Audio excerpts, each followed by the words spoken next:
We're leading this morning with the special stresses of inflation and rising interest rates in the poorest parts of the world. Marketplace Morning Report is supported by Progressive Insurance with Snapshot. Learn more about Snapshot at Progressive.com or 1-800-PROGRESSIVE. Snapshot, not available in California, North Carolina, or from all agents. I'm David Brancaccio in New York. When interest rates go up, debt gets more expensive to pay back, right? And that's money many low-income countries don't have the leeway to pay. Plus, higher interest rates push up the U.S. dollar, devaluing foreign currencies effectively. Now, these are key topics with the spring meetings of the World Bank and the International Monetary Fund kicking off today. David Malpass is the outgoing president of the World Bank. Thank you for joining us. Thank you, David. Hi. People are talking about an emerging debt crisis. What are you seeing? Are low-income countries going into default? A lot of them are under severe pressure. 60% of the poorest countries are at high risk. And you're right that the higher interest rates are part of it, the slower world growth. The rates were so low for so long in the advanced economies that it's going to take some years to straighten that out. And you're hosting the first in-person meeting of a high-level roundtable on global sovereign debt. That's the debts of nations. Do you think the lenders bear some responsibility here for pushing too much of this debt on those countries? Yes, the lenders bear responsibility as well as the borrowers. It's a two-way street. All of the creditors, the lenders, have done very well in this environment. I've really wanted to get a more inclusive group of people, participants, talking about this problem. So we have the debtor country finally able to come and sit at the table and say, here's our problem. The debts are too much and the contracts are not disclosable. And then have the lenders actually respond to that. The private sector, the various parts of China that have lent into these countries are at the table, and I hope going to find a way to break through the stalemate. We're talking about sovereign debt, the debt of nations. We're talking about big international lenders. But, we're really talking about struggling actual people who feel the brunt of this if a country were to go into default. This is about individuals, and it's about poverty. That's exactly right. And the poverty numbers have gone up over the last 4 years. That's worrisome. And it's connected to what's gone on in the advanced economies. You went through a period of 10 years of near zero rates, but that really has come to an end.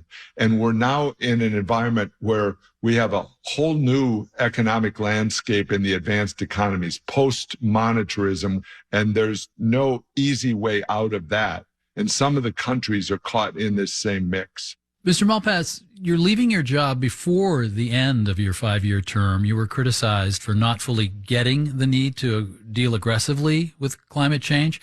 What can you say about that controversy now?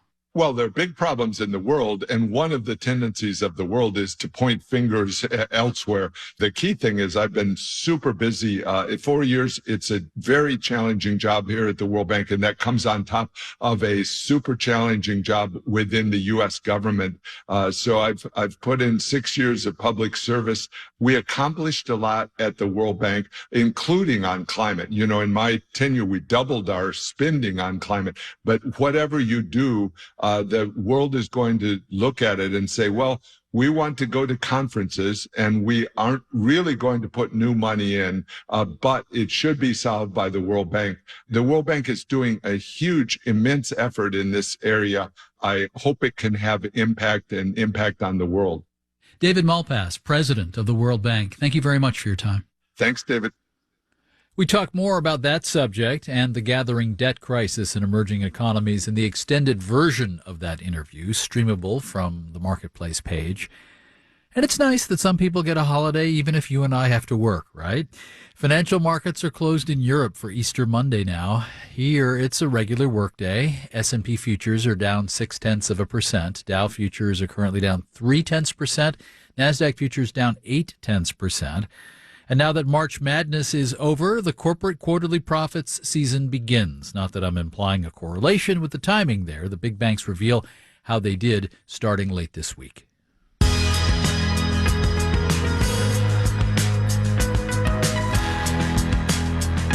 Marketplace Morning Report is supported by Otter.ai. Otter's AI meeting assistant helps reduce meeting fatigue by automatically taking live meeting notes, capturing slides, generating summaries, and assigning action items. More at Otter.ai. And by VantageScore.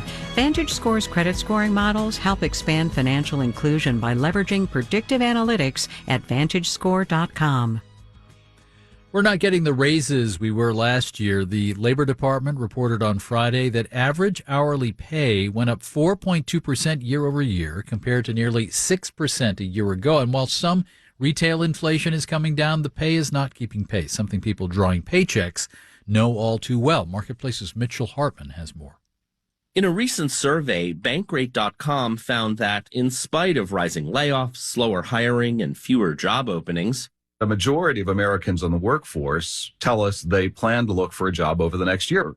senior economic analyst Mark Hamrick says workers who quit and find a new job typically get a raise about double that of workers who stay put. Meanwhile, according to a new report from the Pew Research Center, when people do get a new job, only about 3 in 10 actually ask for a higher salary than the employer initially offers. Pew's Rachel Minkin says there's a gender gap here. Women are more likely than men to say they didn't feel comfortable asking for higher pay. There's also a gap when candidates do try to get a better deal. Women are more likely than men to say they were only given what was initially offered after asking for higher pay. Young workers, meanwhile, feel the most uncomfortable asking for more money, but are the least satisfied with the salary they actually get. I'm Mitchell Hartman for Marketplace.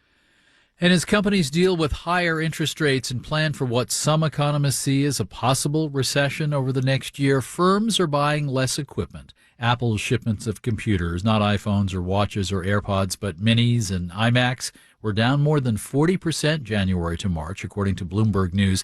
A separate published report last week indicated Apple is pausing its manufacturing of the microprocessors at the center of many of its computers.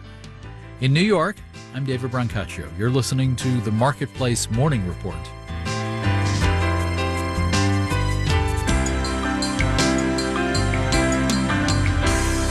From 8 p.m., American Public Media.